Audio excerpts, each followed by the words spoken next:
Seperti qobliyah Jumat. Qobliyah Jumat aja dipermasalahin, Pak. Bapak ciri-ciri yang ngelihat masjid salafi atau bukan tuh ada qobliyah Jumat apa enggak? Yang kedua, azannya 2 kali apa 1 kali? Yang ketiga, di mimbarnya ada tiang, ada tongkat apa enggak? Banyak persoalan. Tapi ada orang-orang yang membahas ini tuh masuk ke dalam ranah akidah. Dilihat ini masjid, oh enggak ada kaligrafinya, oh ini masjid sunnah ini. Begitu dilihat, wah ada ukirannya, oh ini bid'ah ini masjid. Begitu dilihat lagi, ada mimbarnya, ada tongkatnya, bid'ah kuadrat. Begitu dilihat lagi, sholat qobliyah Jumat ini lebih bid'ah lagi. Begitu dia keluar samping masjid ada kuburan, udah haram sholat di masjid ini. Coba.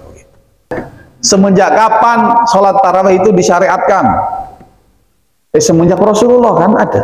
Rasulullah melaksanakan sholat tarawih 3 hari.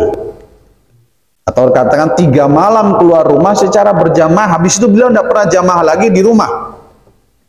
Pertanyaan saya, kira-kira di 3 hari pertama itu sahabat-sahabat ikut apa enggak sholatnya? Ikut apa enggak? Ikut kan? Nggak mungkin tidak ikut. Orang Rasul melakukan sesuatu yang baru, pasti sahabat berbondong-bondong. Jangankan sholat, Rasulullah ambil air wudhu saja, sahabat berebut ngambil bekas air wudhunya seperti orang yang mau perang. Coba, ada nggak orang berebut air wudhu kiai seakan-akan rebutan kayak orang mau perang? UJN TV, oke. UJN TV, oke. UJN TV, oke. Warahmatullahi wabarakatuh. Bismillah, masya Allah, la yasubul khaira illallah. Bismillah, masya Allah, la yasrufus su'. Maka alhamdulillah pada malam ini saya tidak ingin berpanjang kalam lagi. Sebelum kita mulai pengajian kita, mari kita baca suratul Fatihah yang kita kirimkan kepada guru-guru kita, orang tua kita, kakek nenek kita, juga para muassis Nahdlatul Ulama semuanya, juga para pejuang-pejuang yang mengorbankan nyawanya untuk bangsa ini. Mudah-mudahan beliau-beliau semua senantiasa mendapatkan kucuran rahmat dan maghfirah dari Allah Subhanahu wa taala. Juga kita, saudara kita, teman-teman kita yang sedang sakit, Allah angkat penyakitnya. Sedang ditimpa musibah, Allah angkat musibahnya. Juga kita semua yang hadir di sini senantiasa mendapatkan hidayah, inayah, rahmat dan kesehatan dari Allah Subhanahu wa taala. Ala hadhihi niyyah wa ala kulli niyatin shalihah wa ila hadrati muallif hadzal kitab Al-Fatihah. A'udzu billahi minasyaitonir rajim. Bismillahirrahmanirrahim. Alhamdulillahi rabbil alamin arrahmanir rahim maliki yaumiddin. Iyyaka na'budu wa iyyaka nasta'in. Ihdinas siratal mustaqim. Siratal ladzina an'amta 'alaihim ghairil maghdubi 'alaihim waladdallin. Amin. Kopinya baru matang, belum diminum.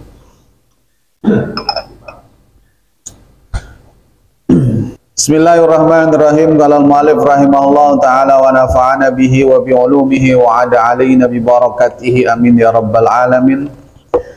Pada pertemuan pertama kemarin saya membuka sedikit dari kitab Risalah Ahlussunnah wal Jamaah Mbah Kiai Haji Hasyim Asy'ari. Setelah saya tanya teman-teman Banser ini dengan latar belakang yang berbeda, rasa-rasanya mungkin kurang pas kalau saya membahas kitab Risalah Ahlussunnah wal Jamaah Mbah Hasyim Asy'ari, karena memang penjelasan-penjelasan yang ada di dalamnya itu perlu dijelaskan lebih lanjut dan harus memiliki audien yang seragam, yang sama.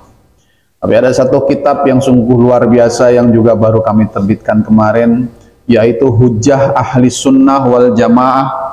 Covernya mana Pak Umar? Hujjah Ahlussunnah wal Jamaah ini adalah satu kitab yang luar biasa yang ditulis oleh Syekh Al-Allamah Kiai Haji Ali Maksum, Mbah Ali Maksum Krapyak, Yogyakarta. Mbah Ali Maksum ini adalah Rais Am ya, Nahdlatul Ulama tahun 1981 sampai 1984. Beliau adalah pengasuh Pondok Pesantren Krapyak, Yogyakarta, putra daripada Syekh atau Kiai Maksum. Orang menyebutnya dengan Mbah Maksum Lasem, seorang ulama yang luar biasa, ditakuti di zamannya, seorang ulama besar yang menjadi guru dari banyak ulama-ulama di Indonesia, dan beliau adalah katib atau sekretaris atau tukang catat atau murid kesayangan dari ulama besar Indonesia yang bermukim dan wafat di Mekah, yang kita kenal dengan Syekh Muhammad Mahfud At-Tarmasi atau Mbah Mahfud Termas.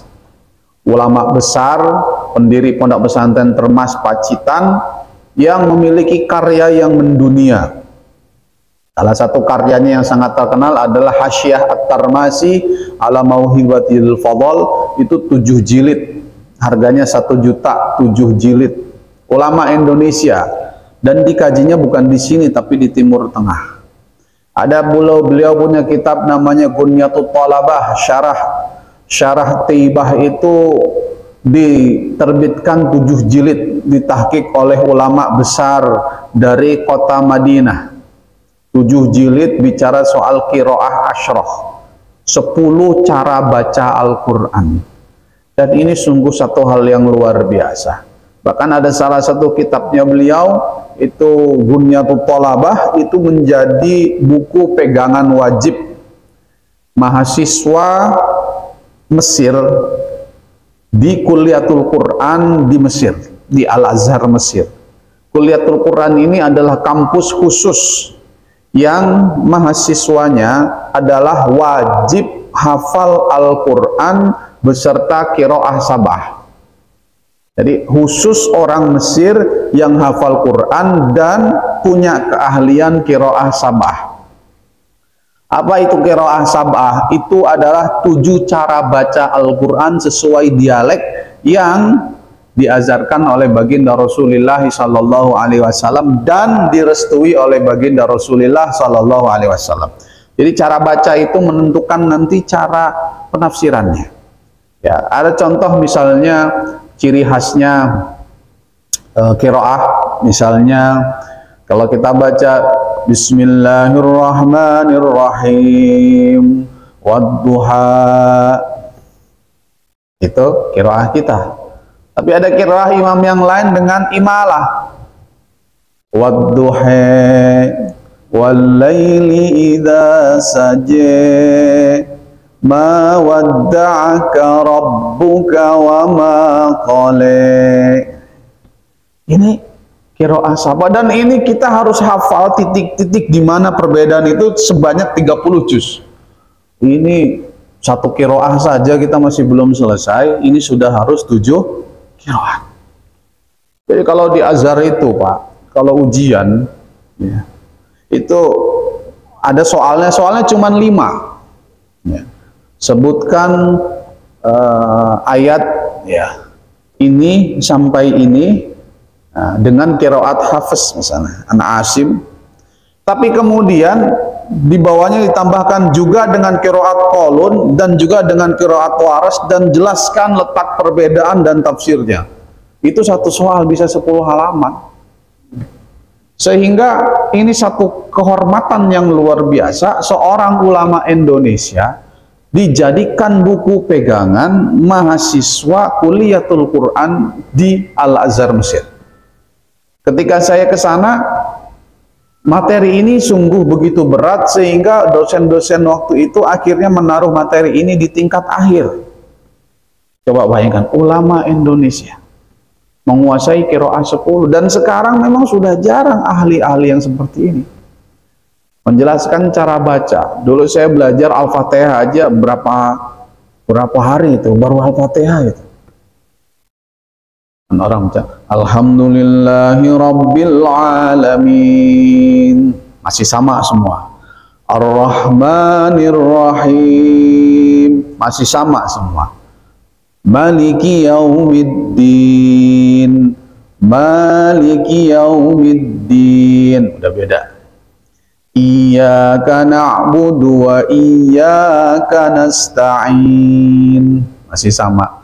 Ihdinas siratal mustaqim. Masih sama. Siratal ladzina an'amta 'alaihim ghairil maghdubi alaihim waladdallin.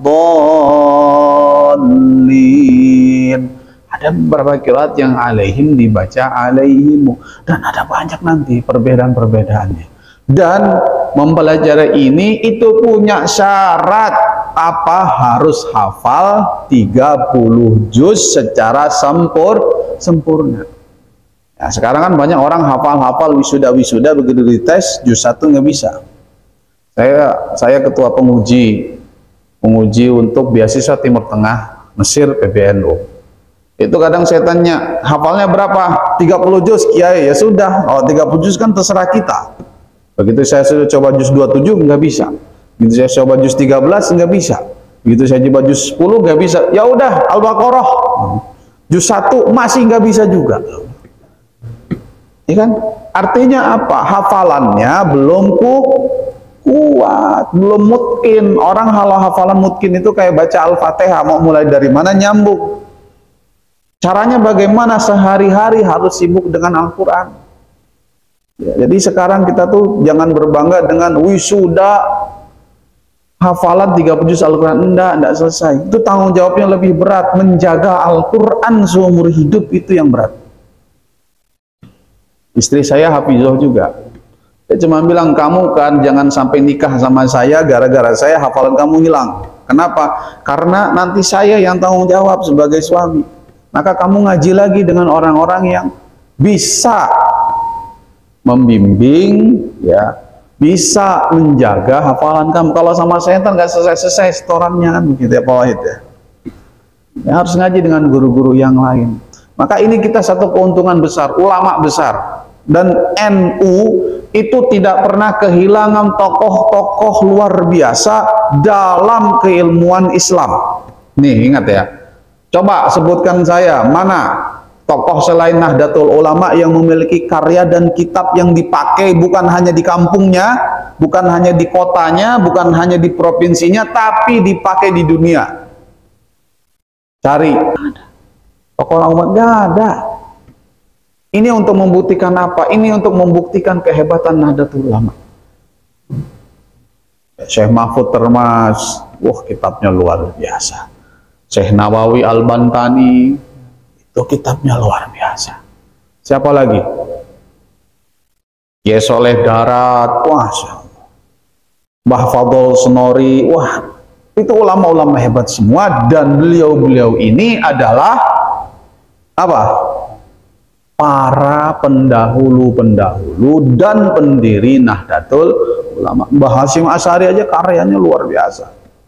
Maka sekarang kita ngaji Hujjah Ahli Sunnah wal Jamaah, tulisannya Mbah Maksum Ali yang sudah diberi syarah oleh sahabat saya Kiai Ma'ruf Khozin dari Surabaya. Maksudnya apa hujjah? Hujjah itu dalil. Dalil yang bisa dibuktikan.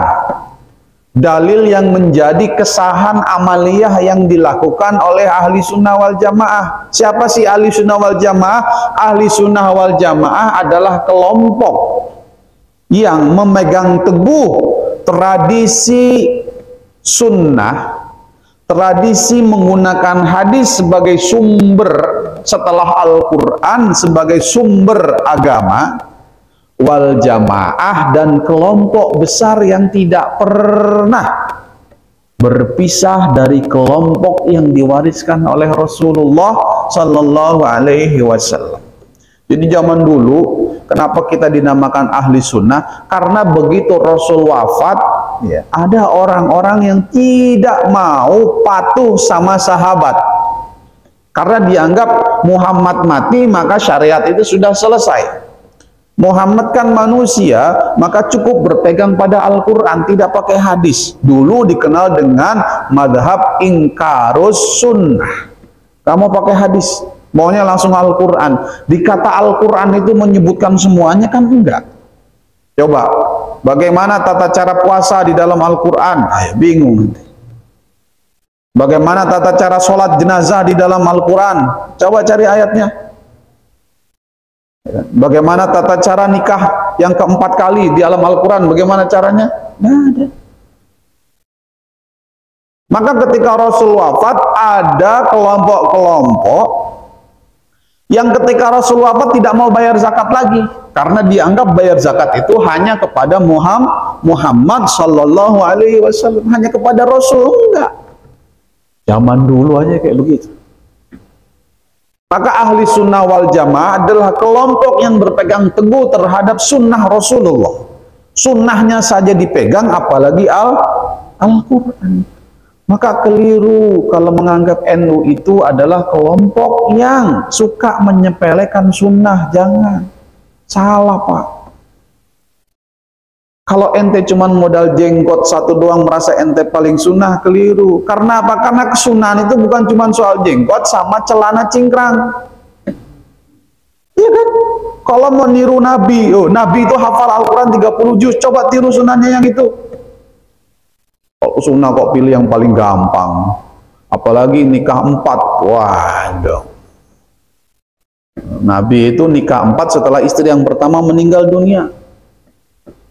Maka Bapak kalau mau niru Nabi, nunggu istri yang pertama meninggal dunia beberapa bulan baru nikah lagi. Tapi nikahnya yang janda-janda, Pak, yang 50-60 tahun dulu, baru nanti yang terakhir yang perawan. Kan begitu kalau mau ikut sunnah Nabi kan. Loh, kalau kita bicara sunnah banyak banget. Ada satu kitab yang luar biasa yang mungkin jarang orang baca sekarang. Apa? Bidayatul Minnah fi Syarh Khamsumi'atin min Sunanis Shalah.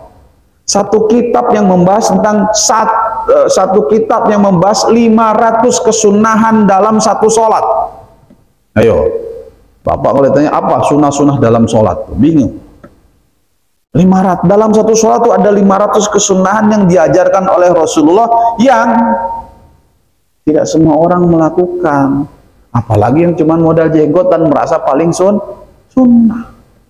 Sholat Allahu Akbar, ini sama ini harus nempel begini, kaki ketemu kaki harus nempel, begitu kita geser makin ngangkang dia sholat itu. Sunnahnya sholat ya banyak banget, dan itu harus dipelajari. Dan itu siapa yang punya karya-karyanya? Ulama ahli sunnah wal jamaah. Kadang-kadang karena persoalan-persoalan Anda nggak tahu dalilnya, bukan berarti itu tidak ada dalilnya. Maka kemudian Mbak Ali Maksum bikin kitab ini untuk apa? Agar orang-orang yang menuduh NU itu tidak kapabel, NU itu ahli bid'ah, NU itu kuburiyun, NU itu tukang nyembah kuburan, NU itu begini. Itu NU semua punya dalil yang diajarkan oleh guru-gurunya secara turun-temurun sampai kepada baginda Rasulullah Sallallahu Alaihi Wasallam. Jadi kalau bisa dibilang ahli sunnah itu kelompok yang menggunakan hadis sebagai pedoman setelah Al-Quran. Sekarang saya tanya, yang paling tahu Rasulullah siapa? Khalid Basalamah. Siapa yang paling tahu Rasul? Sahabat. Yang paling paham Al-Quran siapa? Yang paling tahu maksud Al-Quran siapa? Allah Subhanahu wa Ta'ala. Melalui malaikat Jibril disampaikan kepada Nabi kita Muhammad. Maka yang diajarkan oleh Nabi yang pertama adalah sahabat. Nah, sekarang pertanyaannya, bagaimana kita bisa tahu pemahaman sahabat yang diajarkan oleh Rasul? Kalau kita tidak ngaji dengan orang-orang yang secara sanad ngajinya sambung sampai Rasul, ya kan begitu. Ya kan? Kalau misalnya saya sama Pak Umar, saya sama Pak Umar kenal 20 tahun, saya bisa bilang Pak Umar istrinya 4, di sini, di sono. Jangan diaminin. Contoh ini. Nanti Pak Umar nggak bisa ngaji lagi, nggak dikasih izin. Ya kan? Istrinya 4, saya tahu betul istrinya di mana. Ada orang 20 tahun misalnya jaraknya dengan Pak Umar, tidak pernah ketemu Pak Umar, kemudian mengatakan Pak Umar istrinya 9. Kenapa? Karena banyak orang bilang istrinya Pak Umar banyak. Dia hanya mendengar saja, tapi bisa mengartikan seakan-akan dia yang paling tahu. Sama kayak kita nih di grup WA. Di grup WA ada informasi apa gitu. Informasi hoax ya, zamannya pilkada kemarin, pilpres itu banyak banget. Itu belum kita baca udah di-share, udah seakan-akan kita tahu peristiwa itu. Yang paling simpel kasih contoh, saya kalau paling simpel kasih contoh itu sholat taraweh. Paling simpel. Sholat taraweh ada sejak kapan? Sholat taraweh ada sejak kapan? Sejak bulan Ramadan. Iya emang.